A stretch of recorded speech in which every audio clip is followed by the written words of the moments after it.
Okay, guys, welcome to the third episode of The Hot Thought. I'm your host, Liv Yoon, and this is a podcast for women navigating their early womanhood, whether that's post grad, early 20s, college. This is where we talk about everything from dating, friendships, confidence, and just becoming the type of woman that's more confident in herself and has her shit together a little bit more. If you're new here, welcome. If you're not, welcome back. Today, where I'm recording right now in time, is just a really weird place in my life. I've finished all of my college assignments, but I'm still waiting to graduate. I still have a week left. And so it's just kind of been the seniors hanging around campus and soaking the rest of college in pretty much until we leave in a week. I think by the time you guys are seeing this, I'll have already graduated, but for right now, it's kind of weird.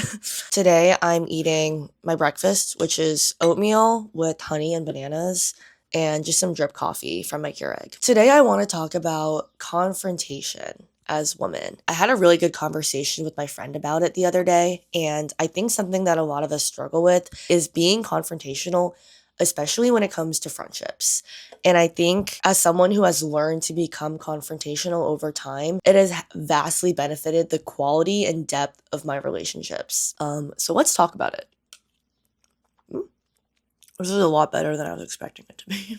Okay, something that I've noticed a lot is that when faced with some sort of friction or clash in a friendship or relationship, a lot of women opt to go the more passive aggressive route of displaying their frustration rather than just telling them straight up or having like a sit down conversation with people. And I think a lot of that comes from just women being conditioned to not be assertive or being told that being assertive is a bad thing or makes you too much. We've kind of been trained to express ourselves in more soft ways or with soft skills. But I really think that just being upfront with how you feel can truly strengthen your friendship and obviously resolve the issue that you're having. For example, I was talking about this with my friend, but there was some roommate drama with her house. And instead of just like saying like, hey, straight up to these people, like what you're doing is kind of hurting our feelings, there's just these like gossiping behind each other's backs or like kind of having these like one-off conversations like, oh, I can't believe they're doing this, blah, blah, blah. And I think it just creates a lot of resentment and unnecessary dynamics that are honestly a little bit toxic in my mind. Honestly, just the whole point is that they're just unnecessary. And it's all this like emotional stress for something that really doesn't have to be that stressful. The approach that I really try to take with my friends is just having genuine, honest conversations out of love and care. And I think I've kind of mastered this skill over time where I'm very comfortable doing it. But at first, it was definitely something that was a little bit scary and it took some courage to work up to. But the payoff of doing that is so much better than the other option of like passive aggressiveness building up over months and even years, and eventually even like just bottling up and exploding at one point. I also think that sometimes people need to have something told to them just straight to their face. I think a lot of women opt for these more like soft, gentle parenting, like trying to nudge people in the right direction. And that is great. I think there's a lot of merit to that. And I think that's a great approach sometimes. But sometimes people just need to be told straight to their face that something needs to change. I have had several conversations with friends where I kind of had to sit them down and be like, hey, you do this a lot, or you did this and it crossed a boundary. And I love you. I care about you. I care about our friendship. But this is also a boundary I have for myself. And it's causing friction and something needs to happen. And I always want to approach it with like a let's work on this together, like let's collaborate to see how we can resolve this. Because I think that if you just tell them like you're doing this wrong, I mean that can be kind of hard to receive for a lot of people, and that can kind of catch a lot of people off guard and cause defensiveness. But I really think that if you come from a place of love and care, a lot of people will really hear you out and respect what you have to say. And if that person really does take what you say to heart, I've always found that it really strengthens the relationship. It makes you so much closer because you know that you can have those kind of conversations with each other and you can overcome those hard moments where you're a little bit at odds with each other or you don't see eye to eye. And if you know that you can overcome those challenges, then I think a lot of people feel a lot more secure in those relationships and friendships. Personally, I don't want to say I despise passive aggression, but it really bothers me and annoys me. I just don't think it's the right way to go about things. I know that having these kind of conversations are a lot easier said than done. And it's kind of this skill that I've had to hone and develop over time, but the payoff is so worth it. And I think the other route of passive aggressiveness just kind of sucks up like years and time of stress and resentment, and also doesn't allow your relationships to be as deep as they can be and as rewarding as they can be. I've talked about this before a lot in my videos, but I think a big reason why a lot of women tend to go with the more passive aggressive option is because we don't really want to step on people's toes. But how healthy relationships work is that your voice matters just as much as the other person's. And if they're crossing a boundary, you should be able to voice that opinion. Like, that's pretty standard for a healthy relationship, I feel like. And I know it's really hard, but I really do think it's something that a lot of us should try to develop as a skill a little bit more. Being confrontational with your friends can make the biggest difference in your life. I also find that so many of us spend so much time absorbed in these dynamics and these resentments building up over time.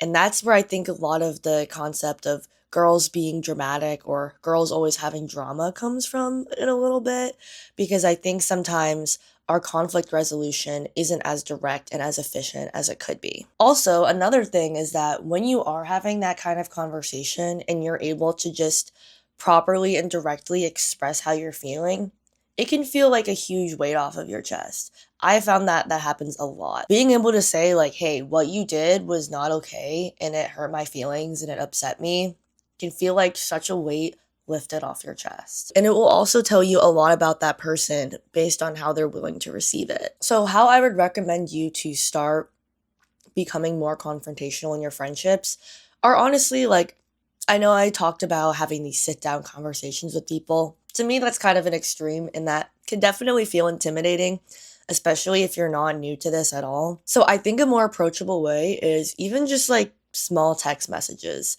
I think a great example is my roommates this year, actually. I love them. But the chores sometimes get a little bit effed up, and sometimes a few of us are stuck doing certain chores that other people don't do.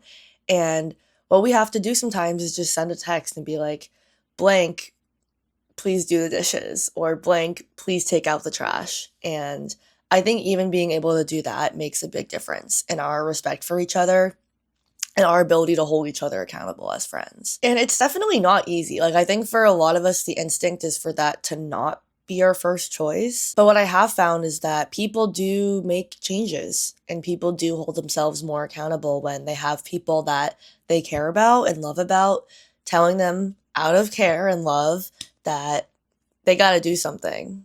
And we're holding them to that standard because we know they can do it. So I encourage you guys to try this, even in small little ways, of swapping out moments of passive aggressiveness or bottling in and holding in your emotions to really directly expressing how you feel. Obviously, do it in a kind, genuine way, but I can guarantee you that it will, one, feel good. It'll feel like kind of this like emotional release. And two, it will really strengthen the quality of your friendships. It's inevitable that your roommates are going to annoy you. Your friend's going to annoy you. Your partner's going to annoy you. Not everyone knows exactly what your boundaries are or what is okay or what doesn't exactly offend you. And so part of your contribution to having a healthy relationship is communicating your needs and how you want to be respected and cared for in relationships. So I guess I also kind of see it as doing your part in the relationship. I think a lot of people view, just putting aside their emotions or bottling up their emotions as beneficial to the relationship or just not stirring the pot and keeping things at bay. But honestly, in the long term, you are probably doing yourself a disservice to that relationship. And if you want a good quality friendship,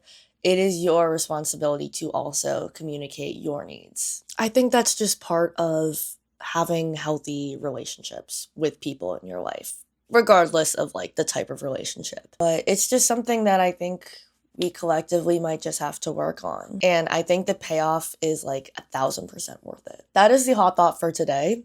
You need to be more confrontational in your friendships. I hope this was helpful as always. And from now on, episodes will be coming out bi-weekly. Make sure you follow the Hot Thought on all socials, follow on Spotify. Share this with a friend if you thought it was helpful. And also comment below any other episode ideas that you guys are interested in hearing. And I will see you all in the next episode.